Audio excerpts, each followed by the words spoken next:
Okay, at 6 o'clock, we're gonna bring it to a start. Appreciate everybody being here.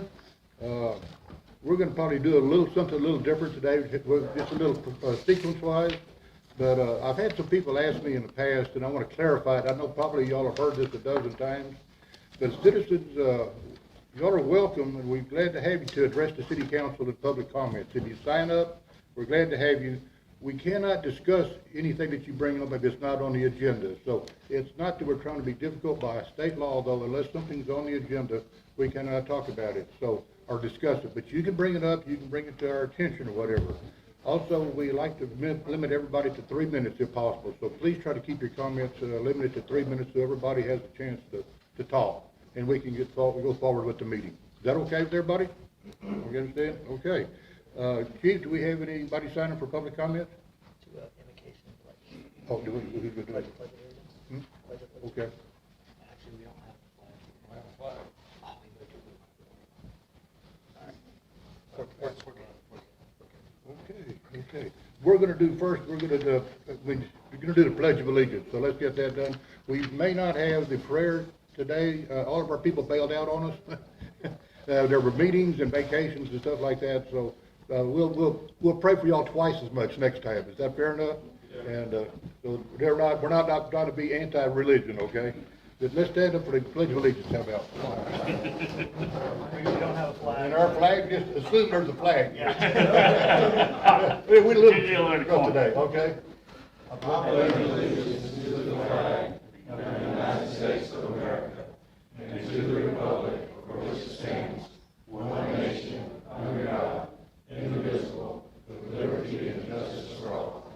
Thank you all.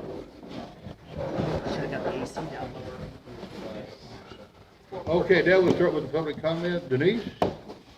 You're the first one out of the box. How's that? I just wanted to say thank you. I'm really learning the politics of this because Donna Hartman, being pro tem, she kind of drew me in, and I didn't realize what it takes for you guys to vote in the city manager, but I'm really impressed with the things he's putting forth, and you guys did a good job picking somebody, and I just appreciate that you are determined to make this community a good community and a safe community. So I appreciate that. Well, thank you. We always appreciate those positive comments, believe you me. Tom, I think you're next. I know you have a... Thank you. At your last meeting, I said we were gonna have a group photo when we take an aerial photo of the park when it's finished, and we've set the date for that. And it is August 28th, 10 o'clock. All of the city council, and hopefully, you're expected to be there. Parking might be a problem, but we're gonna let the chief kind of worry about that. I suggest come 5 or 10 minutes early, because right at 10 o'clock, we're gonna try to take a picture and then everybody can leave. Thanks, sir. See you there. See you there. Okay. Mark? Your turn. Thanks. I saw where maintenance fees are on the agenda, and I don't know what the discussion topic is. I know there's been some inconsistent application of those in collection processes over the years. And I know there's been some discussion about abandoning those. I personally believe that's $75,000 to $100,000 of money that's there, that's money on the ground. Everybody knows they've got a $30 maintenance fee, it's an annual fee, it's not overbearing at all. We just need somebody who will go administer and collect it. And if we can't find somebody, let's get somebody. It's $75,000 that's sitting there, that's in, as I understand it, supposed to be used for roads. So it's desperately needed for that. And the talk I've heard about abandoning it and saying we're not going to collect it anymore makes no sense to me at all. And I'm a taxpayer. I am happy to pay. We pay our $30 every year, whether we're billed for it or not. And I believe every house in this community should pay that. It's a small price to pay to help fund our roads. Thank you, sir. We'll cover some of that here in a few moments. That's indirectly, it's in our agenda. So we'll discuss that a little further here in a few moments, okay? I've got a proclamation here, but is Buffy or Joelle, are they? Oh, there's one, okay. You by yourself? Oh, well, do you wanna, how do you wanna do that? You'll bring it up here, I'll read you the proclamation.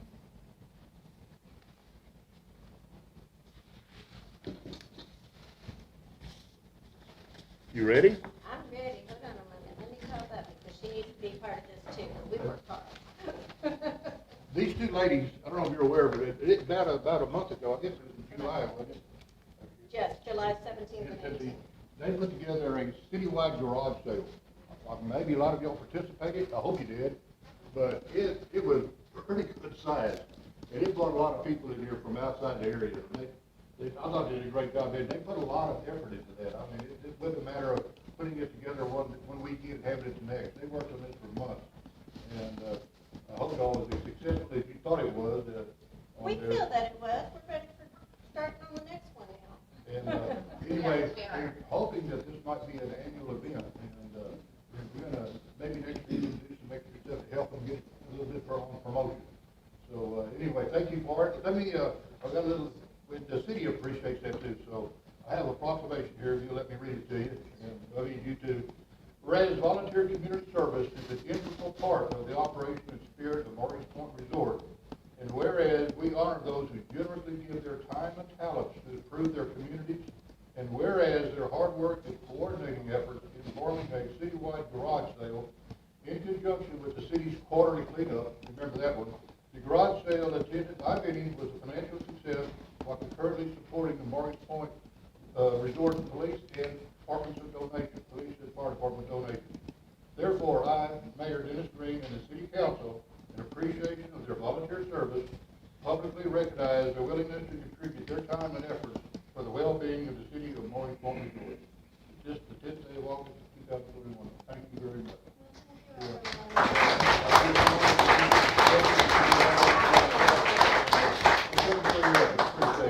You want to make a comment? You're welcome to start it. Well, Buffy? Yes, Karen. Okay, we just want to end up saying thank you. We're hoping that we're going to do another one in April, and that will end up being a yearly event. We hopefully will get more people, and we can end up raising more donations for the police and fire department as well. So that's one of the reasons why we started this, and we actually feel that even the police department probably had a lot of traffic stops that day because there were a lot of out-of-town people that didn't know to drive slow. So we do appreciate everybody that came out, and we hope to end up doing bigger and better things in the future. We appreciate it. Thank you very much. Thank you, Bubby. You can hear it. Karen, I think you've got some good news for us. I think you'd like to say something. Maybe just a little bit longer than 3 minutes. Okay, I'll time you. Before I get started, I want to introduce a couple people in the room. In the very back, most of you guys know Jimbo Schneider from the Neighborhood Association, or Neighborhood page from our Facebook for Morgan's Point. Jimbo is now with our Public Information Office of the Fire Department. He completed a week of training in College Station with Teeks, the Public Information Officer, and I want to welcome him to our department. The good news for you guys, that means less from me and more from him, so you'll hear as much from me hopefully in the future. In the back, also some folks off ladder 61. We've got firefighter Chuck Manning, firefighter Dylan Long, both of which also attended a week of Teeks. They did their confined space rescue for our special operations team, and firefighter Darian Lasser, who's a driver on ladder 61 today. So I want to welcome these guys here. Also note Jesse Measles. If y'all didn't recognize Jesse as a member of our fire department, well, he's not actually a member of our fire department, but I'm going to talk to you guys about tonight. It kind of incorporates that.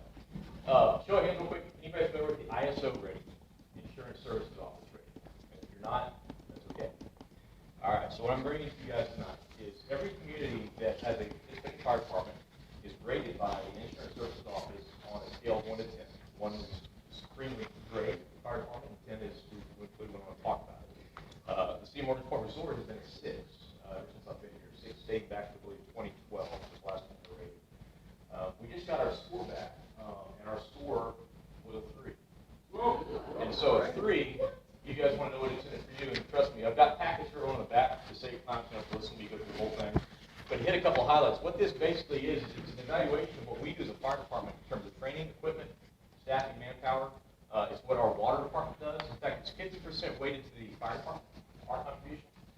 We scored a 37 and some change out of 50, and it's 40% to our water department. The hydrants, the great work that Jesse and his crew do keeping our water system up and running, because of course, we don't make water, we just bring it to the fire.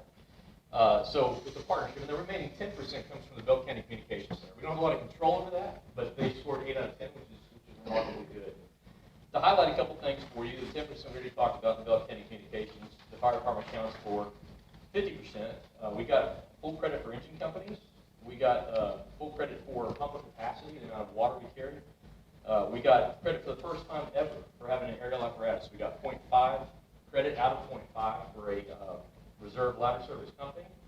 And we got out of total 4 points, 1.35, which doesn't sound like a lot, but in the grand scheme of things it is, for having a ladder company, which as you guys know, as the community continues to grow up, becomes more and more important.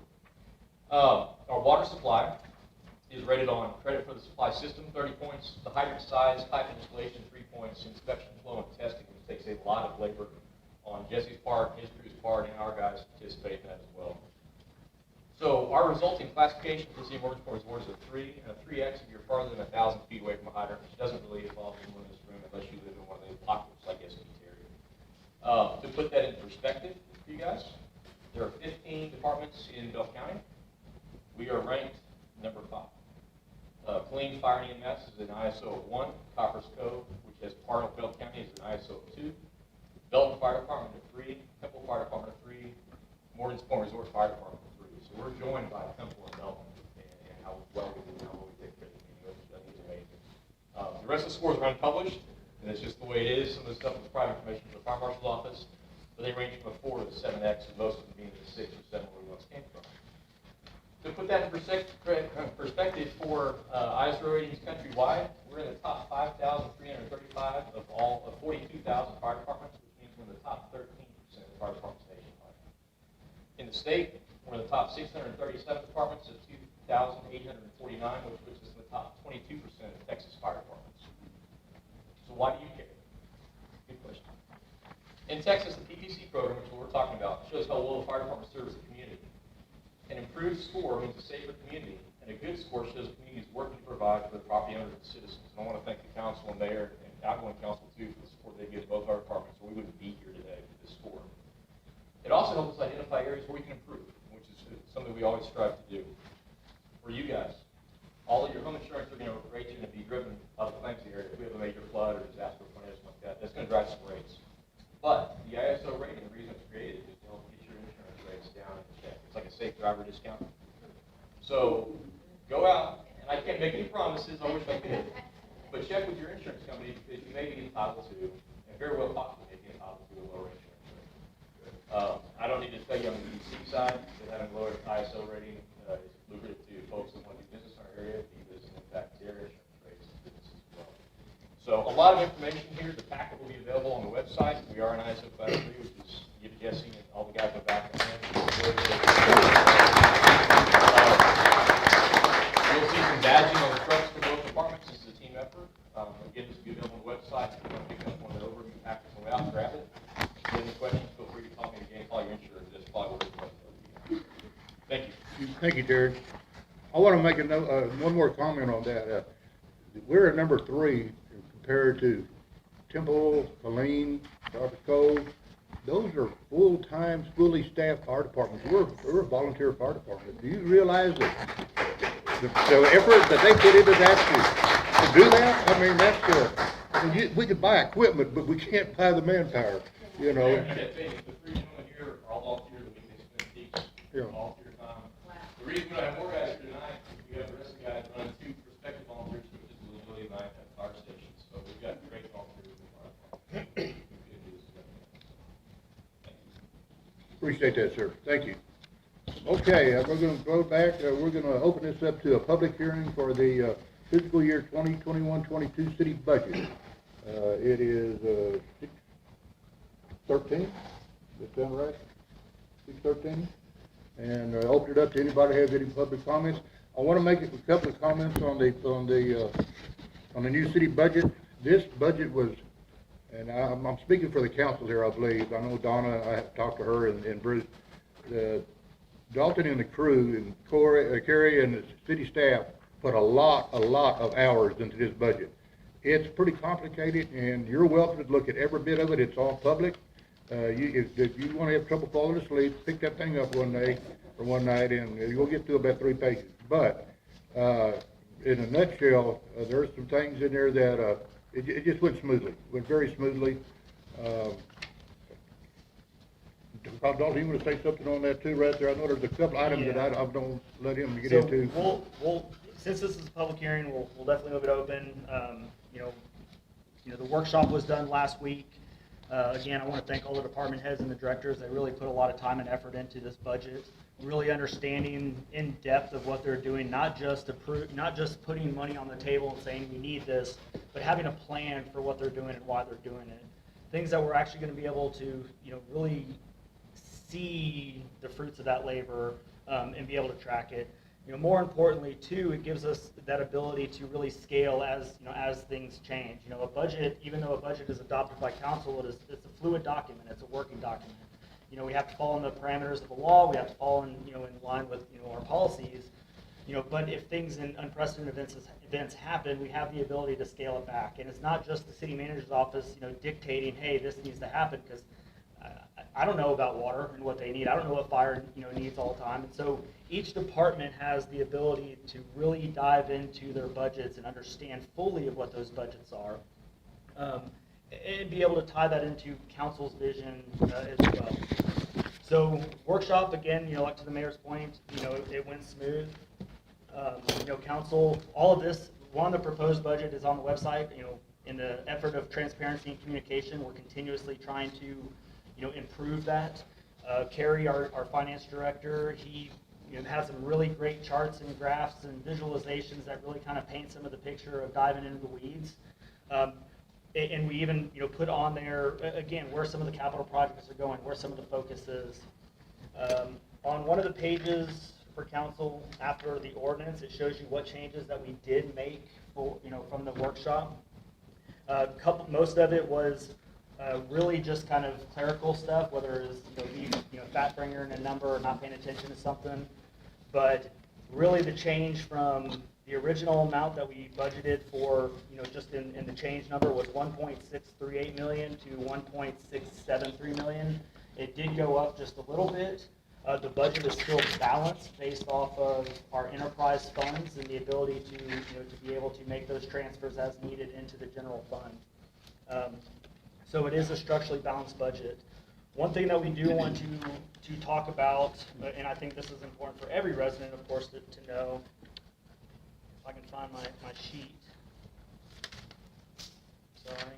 So this budget is going to, if adopted and approved, it will levy more taxes this year than it did last year. We had about a $15 million increase in valuations of homes, which equated to, don't quote me on it, but is roughly about an 11% increase. This year, with the certificates of obligation, we levied 5 cents, just over 5 cents of taxes to cover what's called the debt levy tax. And the maintenance and operations, which funds the fire department, the general fund, we'll call it. It funds all the day-to-day operations, infrastructure building, and all the revenues are factored in from sales tax revenue, road maintenance revenue, interest and sinking, which is the debt tax, and then of course your property tax. Each enterprise fund, which is your water, sewer, marina, each one of those is balanced zero also. So this is what we call a structurally balanced budget, cash in, cash out. Again, and it's scalable, meaning if things happen throughout the year, we constantly reevaluate where we're at and bring to council. So in the effort of transparency, to the mayor and council's point, and one of the reasons why they wanted me to come in is we want to be transparent. We want to see where y'all, not only just see where y'all's money is going, but actually see that money come to the community center. Kind of talking about the community center, we ran the numbers yesterday. We were just over 52,000 in revenue and about 34,000 in expenses. And so that's, the testament of what the departments are doing and working together. With that, we'll talk about the maintenance fees since it is an item on this agenda. There definitely was talk about maintenance fees going away. This budget is built on a 0.6192 tax rate, which is 0.0234 increase from last year's, or this current year's tax rate. Two reasons. One, we need the infrastructure. And in order to have infrastructure, have roads, and start working on the process, we gotta have some money. There are some charts and graphs, so I won't dive too far into it, but we basically, City of Morgan's Point Resort is midway between other cities in the locale. Yes, some are raising, some are lowering. We are working on continuing to improve that. Our average 10-year is about 64 cents of taxes. All these matrix or all these charts to show what that would be on $100,000 home is on the website. Again, we're trying to get that pushed out as much as we can. But roughly, I can't, don't quote me on it, so I won't even say it, but the matrices on the website paint a really good picture. And perspective, 1 cent of taxes levies about $38,000, just over. Yeah.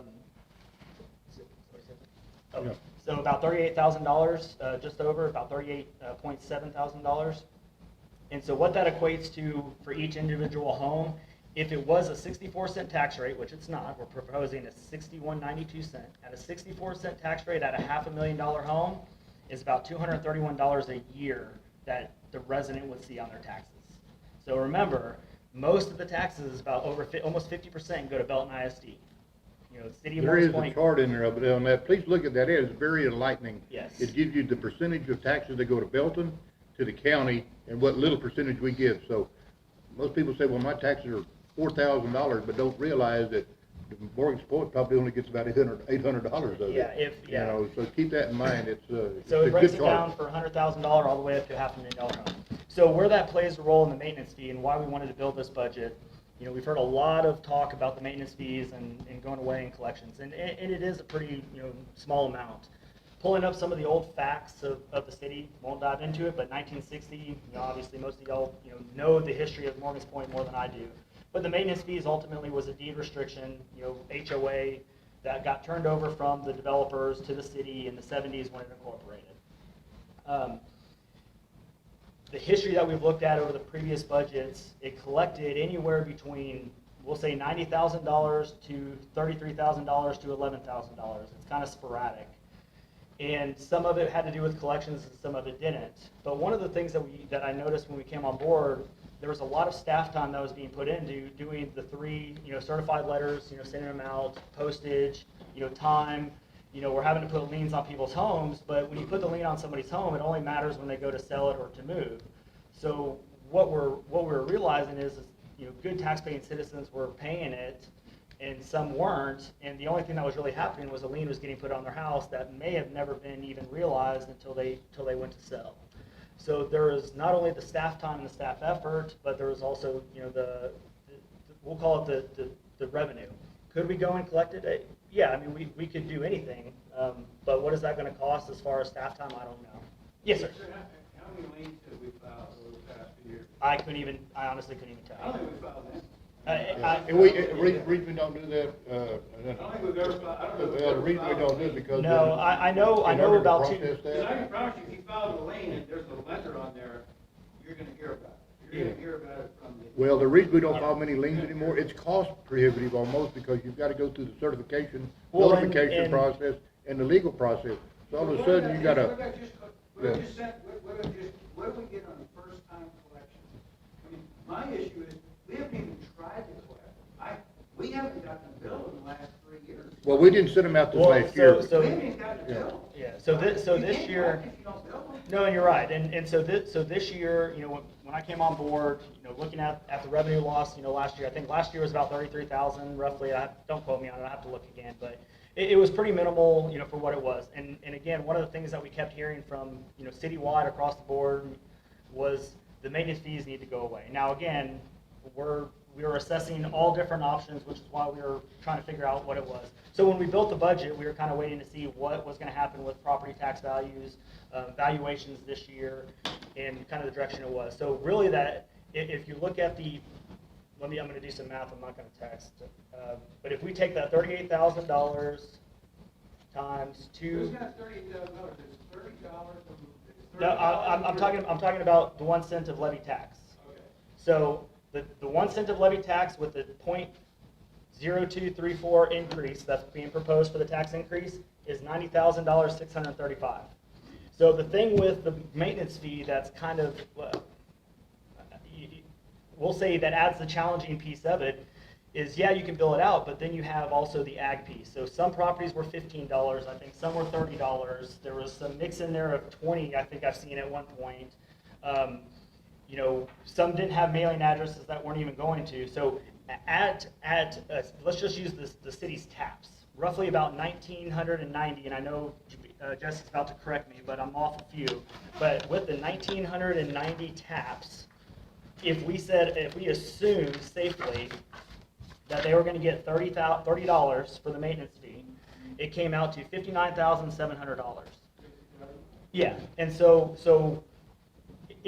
that doesn't factor time value of staff, labor, sending, postage. There was $12,000 a year in postage that was going out, not just for water, but other, postage things. It was not to say that it can't be tracked, and absolutely it could be. I mean, what I'm hearing you say is that it's too hard to go collect it. All I think you gotta do is put it in the darn water bill and once a year, and see what gets collected. Well, the other thing on that, Mark, too, a lot of people thought it was unfair. No, and I agree, and again, this is where, why the public hearing is here. If council wants to keep the maintenance fees, and do that, absolutely, we can keep All I'm it. hearing is it's just too hard to collect, and I think it's pretty darn easy. I think you can get an intern from Mary Harbor Baylor. We already tried, they don't have anybody on staff to do it. So,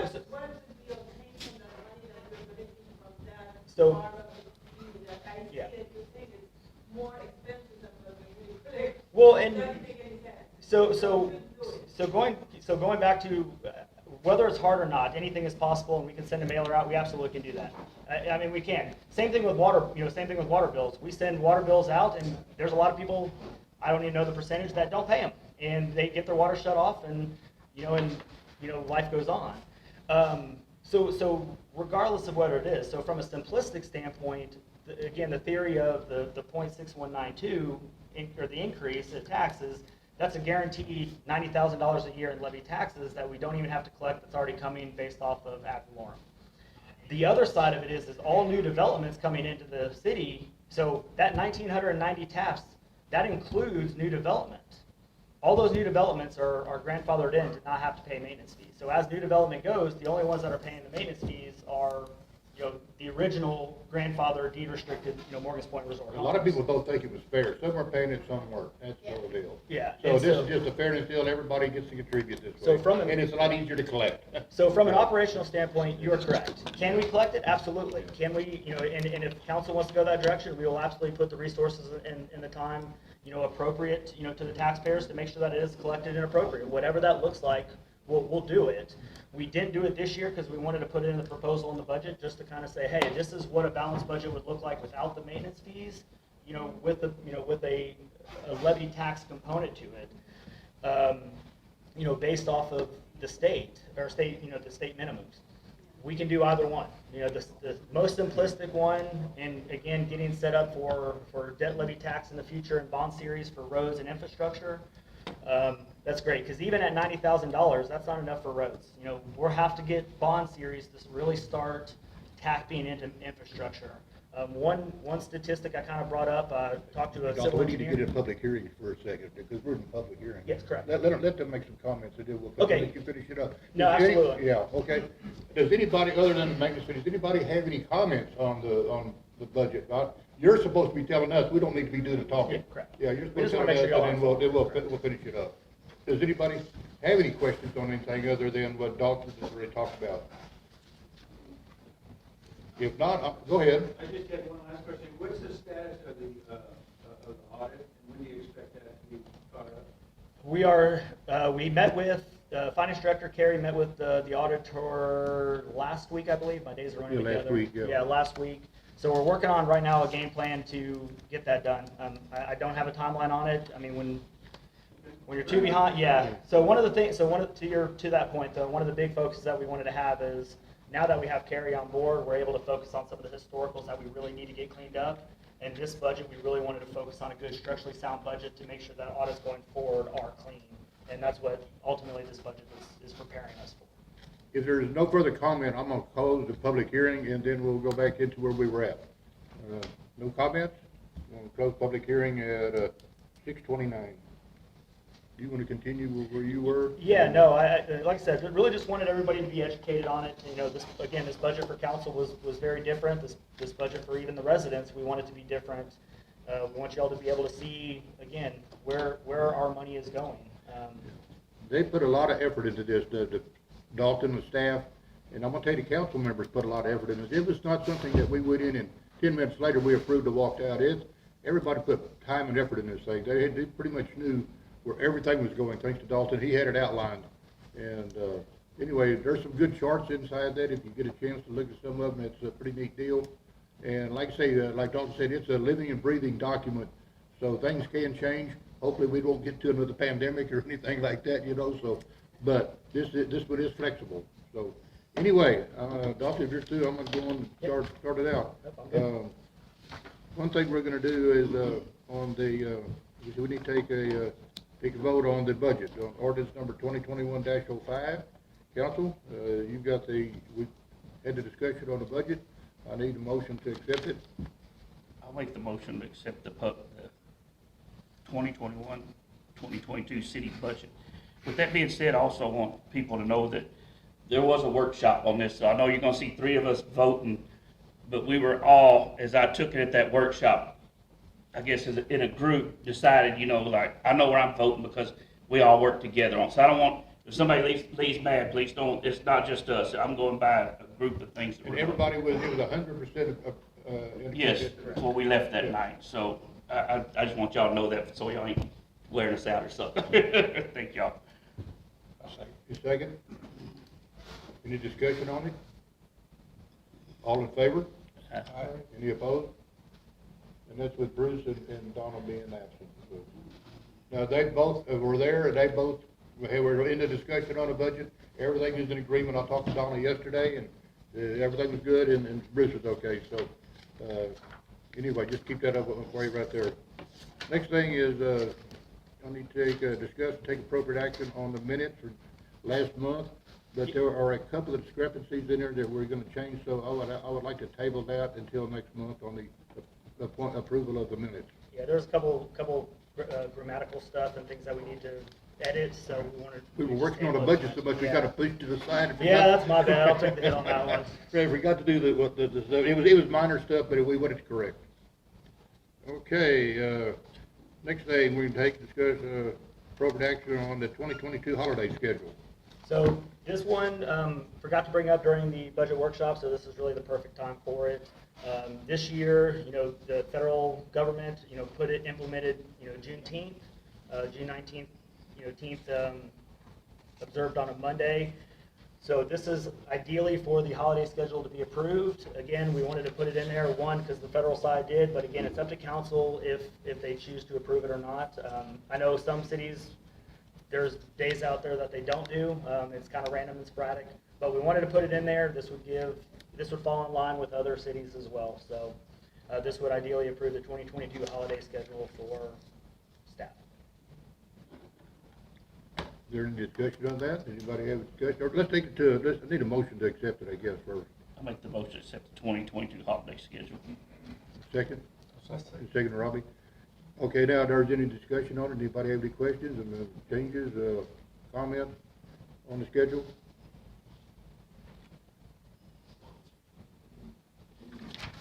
If not, I'm gonna ask for a vote. All in favor?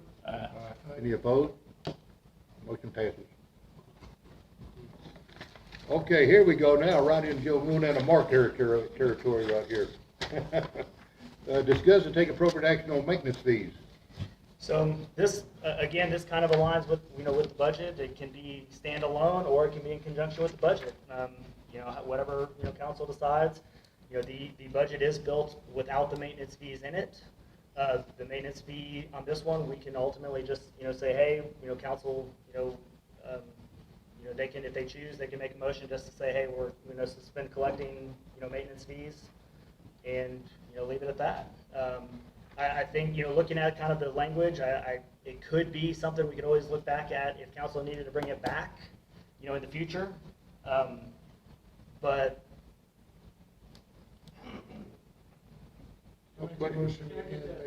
yeah, So I guess mathematically, you're saying if we adjust the tax rate for the city up a little bit, we're effectively getting the same dollars. But if we do that, those dollars from the tax, adjustment of tax rate, will come into the general fund, right? Where the maintenance dollars came in and they were specifically designated for road. no. Well, it all No, went into no, the no, general no. fund. So the road maintenance fee, the road maintenance one is actually a sales tax driven, Well, I know base. they get the 0.25%. Correct. So that one is the road maintenance fee. So no, maintenance fees actually by the They go into city, the general fund? they go into the general Okay. fund, Yeah. and it's actually can be used for staffing, it can be used for anything. It actually specifically shows, So then there is no difference. You know, maybe at one time it may have been, supposed to be for maintenance for roads, but it eventually somewhere in there, somewhere down the road, a long time ago, it just got thrown into the general fund. correct. So, I'll second that. okay, Well, initial motion needs to be made whether to suspend it. Oh, you already did. Perfect. John made a Sorry, motion, sorry, sorry. Ronnie seconded, and we've got discussion, and it looks like we've had it. I have done my call for a vote, all in favor? Aye. In second, in opposed? You got that? Okay, here we go. Well, now we're gonna take appropriate action on the Economic Development Corporation 2021 work plan and budget. Tom, do you have any questions or anything you wanna make a statement on that, or? I'm here to answer questions, or if you want me to take it through, I can do that. Then I'm back for a week. The EDC is required to submit a budget or annual budget to us in their work plan annually. So that's what this is right here. So, And I would just make a comment that Tom and Debbie and several of the board members spent considerable time putting that together. And, as you guys do with the city budget, we did the same with the EDC budget and the work plan, and had multiple work sessions to arrive at that.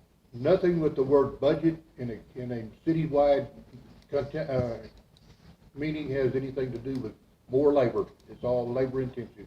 Nothing's easy. And thank you very much, Tom, and Mark, thank you, and then all the girls, thank y'all for, Debbie, everybody did a good job on that, so.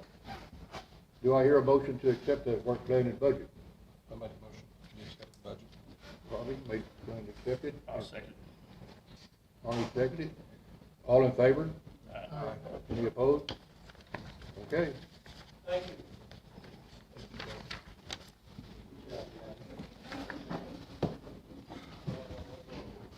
Okay, item number 7 is the EDC reappointment of a member of Resolution 21-15. Tom, you want to give us a little bit more information on that particular resolution? Well, I was hoping Sam was bigger than I don't see. We have an opening on our board because we got rid of Dennis Green. Good call. And so- Thank you, Tom. And the good news is, we've got no shortage of people interested in filling that seat. And our board has processed that, and it's great. I didn't have to twist any arms to fill this seat. The person we're recommending is Stan Briggs. Stan served on this board for 3 years, several years ago. He resigned when his job changed and he had to be out of town a lot. Well, it's changed again and he doesn't have to be out of town a lot. And so we're happy to have this opportunity to suggest he rejoin our board. I think most of y'all know Stan. He's a young guy, got 2 kids that live over in Sabronte Ridge. Got his own real estate company now, commercial real estate. And he'd be a real add to our group. Good guy, good guy. He, like I said, he served on the council, on the board, for about 3 years, 2-3 years, several years ago. So. Do I hear a motion to accept Mr. Briggs as a EDC member? I'll make the motion to accept Mr. Briggs, EDC John reappointment. seconded. Second, John. Any discussion? Then I'm gonna call for a vote. All in favor? Aye. Any opposed? Motion passes.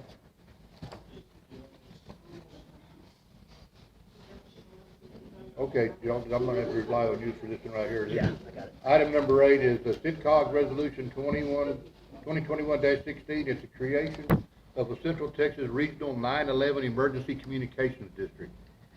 All right, so, talking with Jim Reed and the Central Texas Council of Governments, basically, the way I understand this and from the letter, 50 cents per call, was remitted to the state, and a portion of that was then given back to the COG to, fund communication, so your emergency communications department or district.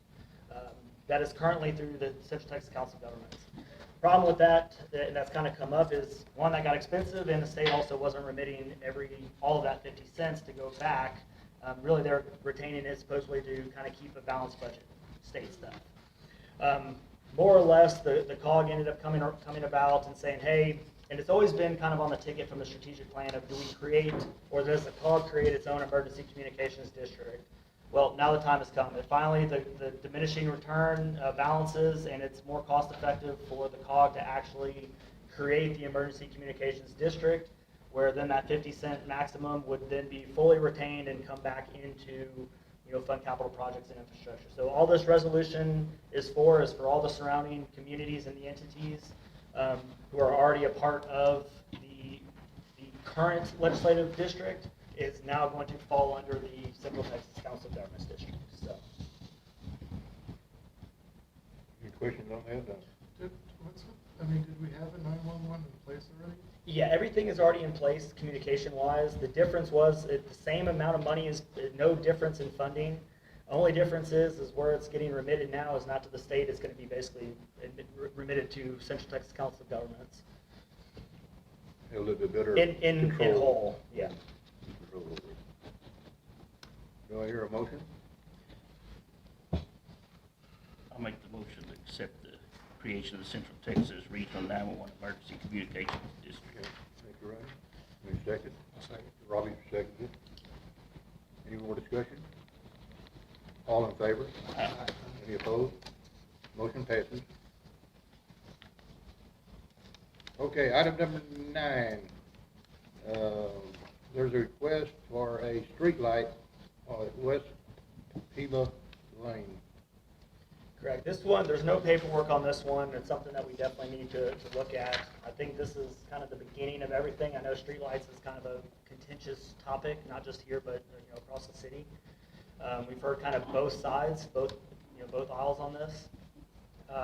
This particular one that we're talking about now is off of West Pima.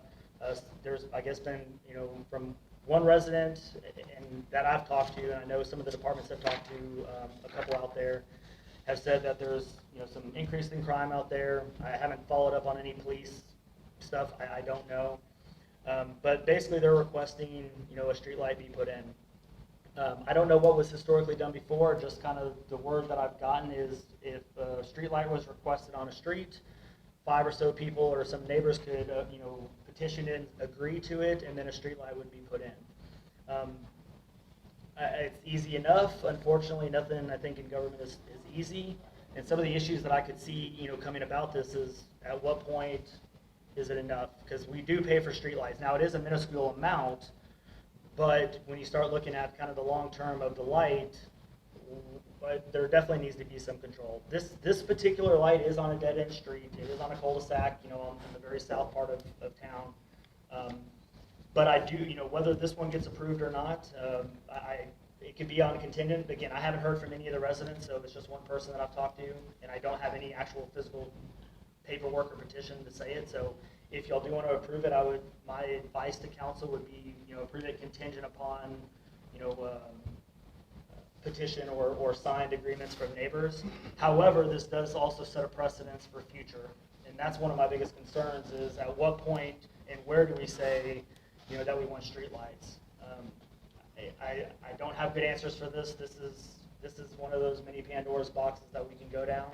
I think that council and town halls should really kind of be, come out. We need to really kind of get a good survey of the community, because if we want streetlights, we get streetlights. If we don't, then we don't. And I think we kind of gotta.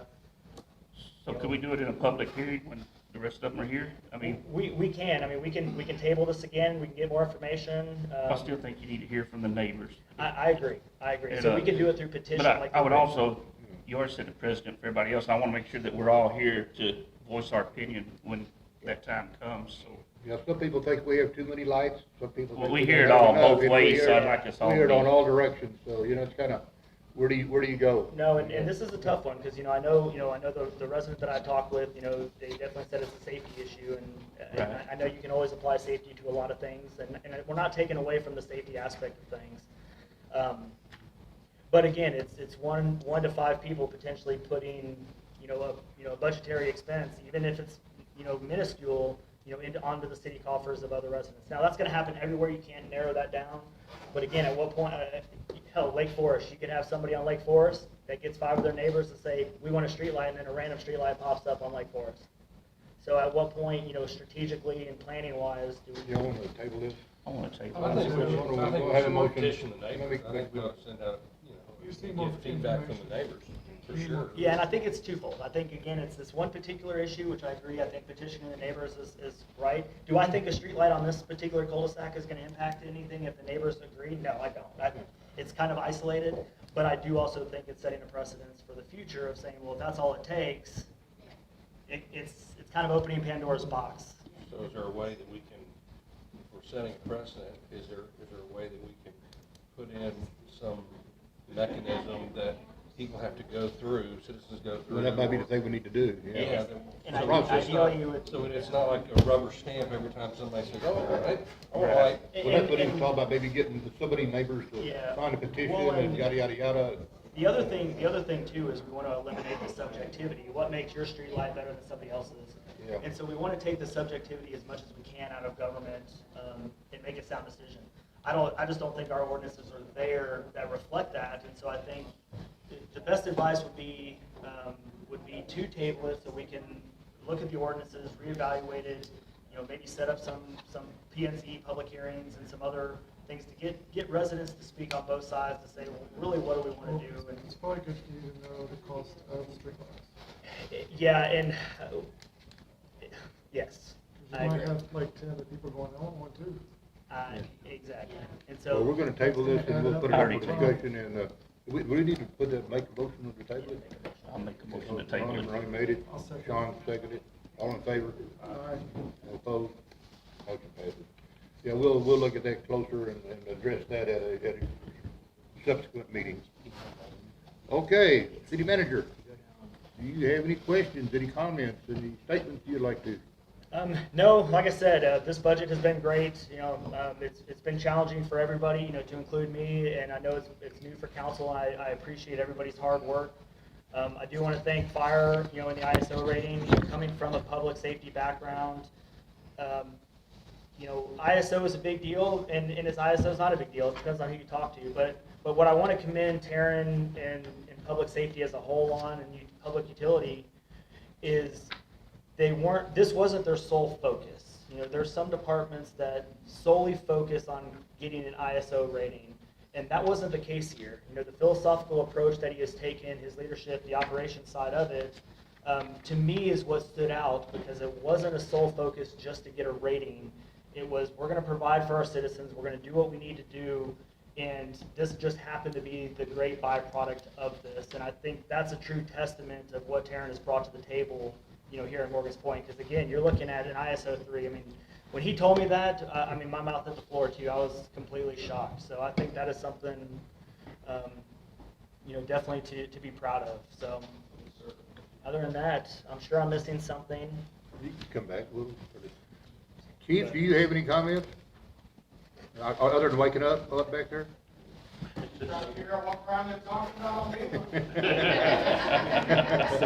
Aaron, do you have any comments you'd like to make, finishing up? Do you have any? Summer reading program was awesome. We had a lot of kids, like 35, who signed up for summer reading. Boy, that was great, yeah. And then this coming Saturday's the last one, right? This Saturday's the last one. Yeah. Council, Sean, let's start with you. Have you quick comments other than that? No, that's it. I want to thank y'all for coming, and I also want to tell y'all, like, when we have these workshops, I enjoy y'all coming. Mark, I know, I wish you would have been there and brought these up, before we, but I call you, I pick your brain, I admire the way you think on a lot of things, so y'all please come to these. If y'all get tired halfway through it, leave. Same way tonight, if y'all get tired, we have a long meeting, leave. But just show up, like, show what, that y'all care about some things before y'all go, and if we get through with y'all are more than welcome to leave. It doesn't hurt our feelings or anything, so just thank y'all for coming. Yeah, if you have a passion for an item on there, just let us know. Robbie, what about you? I think we've done a great job on this budget. I'm happy with where we're going and with the city and our budget. And likewise, all the people that come to these meetings, I mean, the things that we talk about, we need input from our citizens, because everything we do or decide on, we're trying to do for the best interest of Morgan's Point, always. That's why we're here. So, thank you for your comments and for coming. Yes, sir, Tom. Since I didn't take time, when it was on the agenda, it's gonna take 1 minute now, and talk to your citizens. The proposal that they approved today includes a little something different from the EDC. We want to serve as an incubator for projects that we think are worthy, and we listed 6. So that we have six projects that have been suggested by citizens, by city staff, by board members. And I'm just going to read these to you, because coming Monday, we're going to have a special board meeting. It was already called because somebody from the governor's office wants to come and talk to us. But now we're going to add a second agenda topic, which is how to take the next steps on this incubator idea. And so if you have any interest in any one of these projects, I'm inviting you to attend our board meeting next Monday at 12 o'clock. Right here. Right here. And the 6 projects are create an incentive or a strategy for property owners outside the extraterritorial jurisdiction to want to be annexed, to join the city. The second one is create a community garden in Morgan's Point. The third is establish a farmer's market in Morgan's Point. The fourth is to create a veterans memorial in Morgan's Point. And the fifth is establish an NPR Chamber of Commerce. And the last one is to apply for a Texas historical marker for the James E. Morgan Hall, which some of you know was built in 1885. It's the only historical building in our community. And there was an attempt, I think, years ago to start that project, and we want to finish it and see if we can get a historical marker. So if you have any interest in any of those projects, or would like to come and suggest something else, come to our meeting on Monday. Folks, thank you all very much for being here. I'm just gonna make one comment. With that, we'll go back to the budget just briefly. Thanks to Dalton and Gary, Pruitt family, and the office personnel. Not only do we have a budget, but we also have a agenda. We're knowing where we're going, and we go somewhere. We're being proactive in our budget instead of being reactive. And I'm gonna tell you what, it's nothing worse than being reactive when you have to respond to stuff because you have to versus what you need to. So this is the first one, and I hope in a long line of projects or budgets that will allow us to do that. So thank you all very much for everything. Thanks, police department, fire department, maintenance, everybody. Thank you all for being here, and do I hear a motion to adjourn? I make a motion to adjourn. Second? All in favor? Aye. Who opposed?